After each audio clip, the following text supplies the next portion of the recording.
Hello friends, welcome to YouTube channel education निकेतन।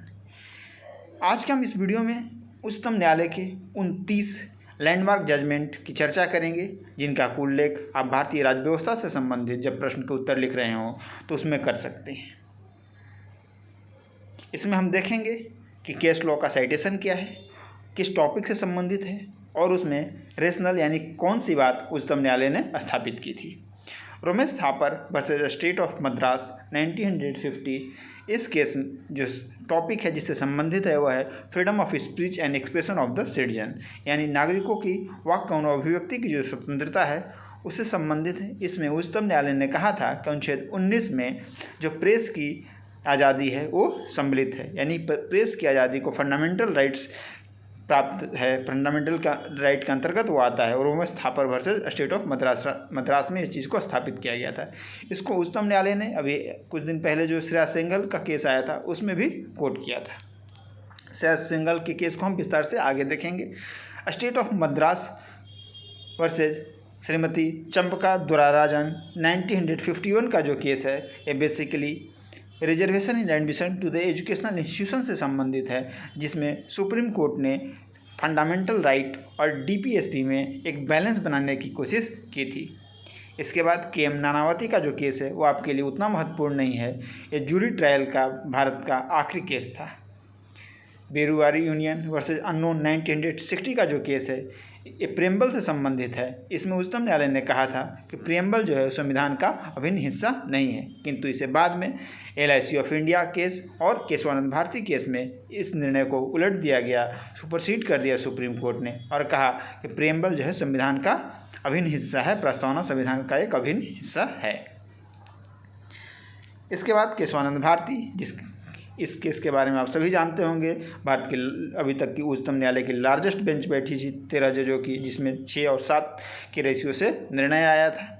इसी judgement के अंतर्गत डॉक्ट्रिन ऑफ बेसिक स्ट्रक्चर की शुरुआत हुई थी, नींव रखी गई थी। अगर आपको डॉक्ट्रिन ऑफ बेसिक स्ट्रक्चर के फुल क्वेश्चन पूछ लिया जाए तो आप 4 केस लॉ यहाँ पर उल्लेख करेंगे। एक तो आप शंकरी प्रसाद केस का उल्लेख करेंगे, द्वितीय आप Sajjan Singh versus state of Rajasthan का जो केस है, और तीसरा गोलकनाथ स्टेट ऑफ पंजाब का जो केस है, और चौथा Keshavananda Bharati versus state of Kerala. तो आप कोट करेंगे ही करेंगे। 7वां नंबर केस है, अगर हैबियस कॉर्पस से संबंधित यानी रीट से संबंधित आपसे प्रश्न पूछा जाए कहीं भी GS में, खासकर भारतीय राज्य व्यवस्था से संबंधी, तो आप ADM जबलपुर वर्सेस शिवकांत शुक्ला 1976 यानी इमरजेंसी के टाइम का ये केस है, इसका उल्लेख आप जरूर करेंगे। एक बैड केस लॉ माना जाता है और सुप्रीम कोर्ट ने रेमदेव चौहान जो 2010 का केस है उसमें ऑफिशियली इस चीज़ को एडमिट किया था कि जो ADM जबलपुर का जजमेंट था वो एरोनस जजमेंट था, उसमें सुप्रीम कोर्ट से गलती हुई थी, इस चीज़ को स्वीकार किया गया था। इसके बाद आर्टिकल 14, 19 और 21 की जो ट्रायंगल है उससे संबंधित अगर कहीं आपसे प्रश्न पूछा जाए तो उसमें आप Maneka Gandhi versus union of India 1978 case का उल्लेख आप जरूर करेंगे। एक केस लॉ एडमिनिस्ट्रेटिव लॉ में भी यूज होता है, लेकिन हम आपको बता रहे हैं कि आप GS में भारतीय राज्य व्यवस्था से संबंधित जो प्रश्न पूछा जाए उसमें कैसे आप यूज कर सकते हैं। बच्चन सिंह का केस आपके लिए उपयोगी नहीं है। इसमें रेयरेस्ट ऑफ रेयर केस की जो संकल्पना है उसमें फांसी की सज़ा होनी चाहिए, उसे स्थापित किया था। Minerva mills versus union of India 1980 में उच्चतम न्यायालय के जो रिव्यू की शक्ति है यानी पुनर्समीक्षा करने की शक्ति है उसको पुनः स्थापित किया गया था। इसके बाद मोहम्मद खान वर्सेज शाहबानो बेगम केस, जिसे शाहबानो बेगम केस के नाम से भी हम जानते हैं, 1985 जो मेंटेनेंस से संबंधित है, मुस्लिम वुमेंस की राइट से संबंधित है। एक इस केस लॉ का उल्लेख आप यूनिफॉर्म सिविल कोड यानी UCC से संबंधित जब प्रश्न पूछा जाए तो उसमें भी कर सकते हैं। इसके बाद doctor DC Badhwa versus state of Bihar 1986 का केस लॉ है। बेसिकली राष्ट्रपति की जो ऑर्डिनेंस प्रोक्लेमेशन की पावर जो है और राज्यों में जो गवर्नर की पावर है 213 के अंतर्गत, उससे संबंधित एक प्रश्न पूछा गया, सुप्रीम कोर्ट में गया था और ये लैंडमार्क जजमेंट है। अगर आपको कभी भी ऑर्डिनेंस से संबंधित प्रश्न पूछ लिया जाए, कोई विवादित प्रश्न पूछा जाए, तो आप DC बाधवा, RC कूपर और कृष्णा कुमार इन 3 केस लॉ का उल्लेख जरूर करेंगे।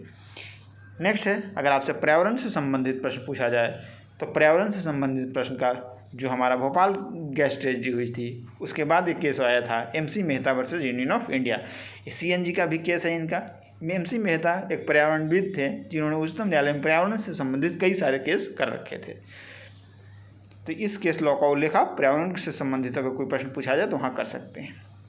इसके बाद right to education Mohini Jain versus state of Karnataka का केस लॉ है 1989 का। इसी को बेस माना जाता है जो हमारा 21A आर्टिकल कॉन्स्टिट्यूशन में ऐड किया गया है। Indira Sahni and others versus union of India 1992 का केस लॉ है। एक केस लॉ काफ़ी महत्वपूर्ण हो गया अभी, क्योंकि जब से 127वां संविधान संशोधन बिल जो पार्लियामेंट में अभी हाल ही में चर्चा में था, लोकसभा द्वारा पास किया गया है। दूसरी बात, इसमें सुप्रीम कोर्ट ने कहा था कि किसी भी स्थिति में रिजर्वेशन जो आरक्षण की सीमा है वो 50% से अधिक नहीं हो सकती है। इसके बाद SR Bombay versus union of India 1994 का केस लॉ।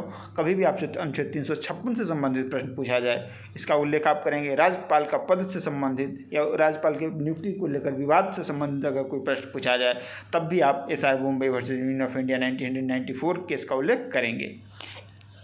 इसमें एक चीज़ और कही गई थी कि जो भारत का नेचर है वो सेकुलर है। इसके बाद Vishakha and others versus state of Rajasthan 1997 का जो केस लॉ है ये महिलाओं के सुरक्षा वर्क प्लेस में सुरक्षा से संबंधित है। इसी केस लॉ के बाद विशाखा गाइडलाइंस जारी हुए थे और इसी गाइडलाइंस के अंतर्गत आगे पालन करते हुए जो हमारी विधायिका है उसने एक लॉ पास किया था। उसका नाम था sexual harassment and work place prevention provision redressal act 2013। इसके बाद जो नेक्स्ट केस लॉ है वह है Vineet Narayan and others versus union of India. Basically ये CBI पे जो पॉलिटिकल इन्फ्लुएंस होते हैं, यानी CBI के जो विवाद है लेकर, जैसे सुप्रीम कोर्ट ने एक बार इसे पिंजरे में बंद तोता कहा था, अगर उस समय इस तरह से कोई प्रश्न पूछा जाए आपसे घुमाकर तो आप उसमें Vineet Narayan and others versus union of India 1997 का केस लॉ उल्लेख कर सकते हैं। इसके बाद कॉलेजियन सिस्टम से संबंधित आपसे प्रश्न पूछा जाए तो उसमें ये न्यायपालिका में नियुक्ति से संबंधित अगर कोई प्रश्न पूछा जाए तो उसमें 3 केस लॉ हैं। SP Gupta versus president of India and others 1981, advocate on record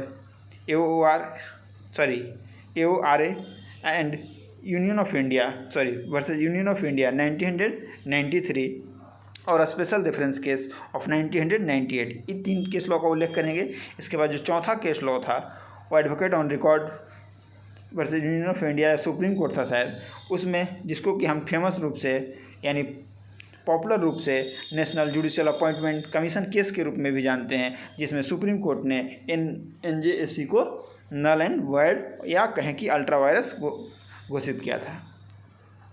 इसके बाद पुलिस रिफॉर्म से संबंधित Prakash Singh and others versus union of India 2006 का केस है। इसी से संबंधित एक मलिमथ कमेटी की रिपोर्ट भी है, उसका भी आप उल्लेख कर सकते हैं। फिर M नागराज एंड अदर्स, इसमें जो इंदिरा साहनी जजमेंट है उसमें या यूँ कहे कि उस जजमेंट को इसमें रिव्यू किया गया था।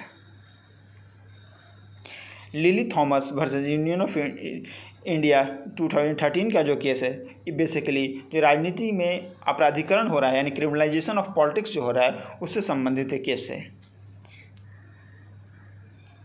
Next Shreya Singhal versus union of India, जिसका कि हमने स्टार्टिंग में उल्लेख किया था।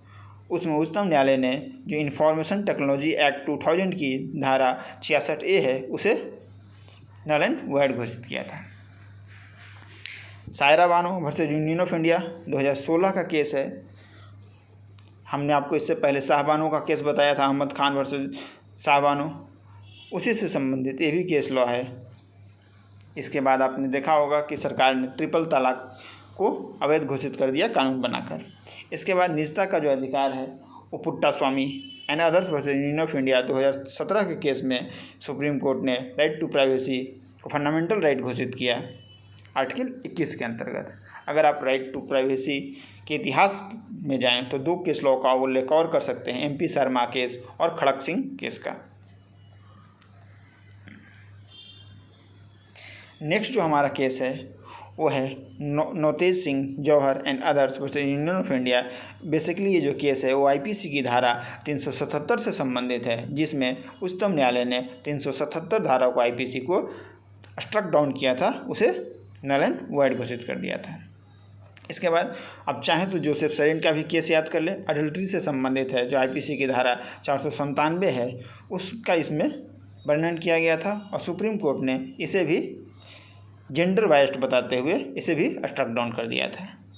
तो ये रहे 30 लैंडमार्क जजमेंट जिनका कि आप उल्लेख कर सकते हैं। इसके अलावा एक जजमेंट और याद कर लें आप, Fatima Sareen versus state of Kerala, जिसमें राइट टू इंटरनेट को सुप्रीम कोर्ट ने फंडामेंटल राइट के रूप में माना है। केरला उच्च न्यायालय ने इसे फंडामेंटल राइट के रूप में मान्यता प्रदान की है। तो ये रहे लगभग 30 केस लॉ जिसका उल्लेख आप जीएस के जब उत्तर लिखे तो उसमें कर सकते हैं। एजुकेशन निकेतन की तरफ से डेली आंसर राइटिंग की सीरीज एक चल रही है।